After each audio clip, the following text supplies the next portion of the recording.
Okay, y'all, small recap. For those of you who don't know, I am a miracle child and I'm telling the testimony of how I was born. Here's part two. So, my mom is in the hospital room speaking in tongues and they're trying to figure out what she's saying. So, they bring everybody they had in the hospital from different nationalities to try to figure out what she's saying. And they come in there like, no, I don't understand what she's saying.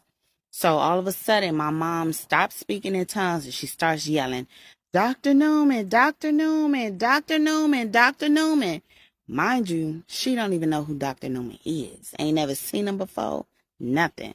So 5 minutes later, lo and behold, Dr. Newman comes walking through the hospital doors.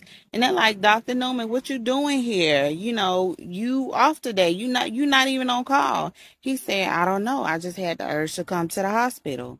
So they said, well, it's a woman down here in one of these rooms that keep yelling your name.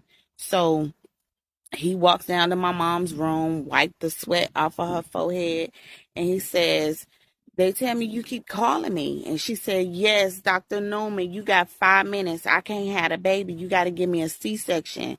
And he said, okay, well, let me look at the test and see whether or not you can have a baby.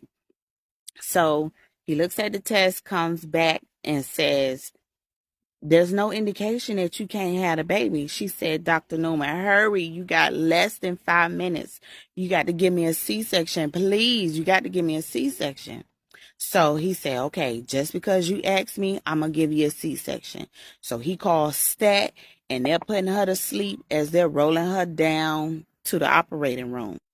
So they had to get the jaws of life and pry my mom's pelvic open to get me out because I had been wedged in her pelvic for so long.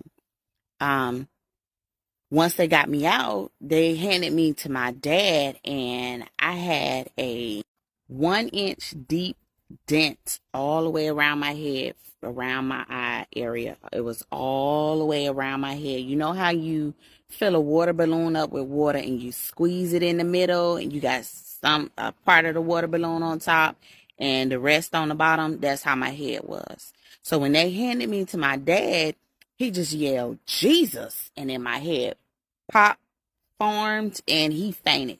And they caught me in his arm, caught me, out of his arms as he was going down. So Dr. Newman sewed my mom up because he just knew she wasn't going to make it. And after that, oh, time's up. Like for part three.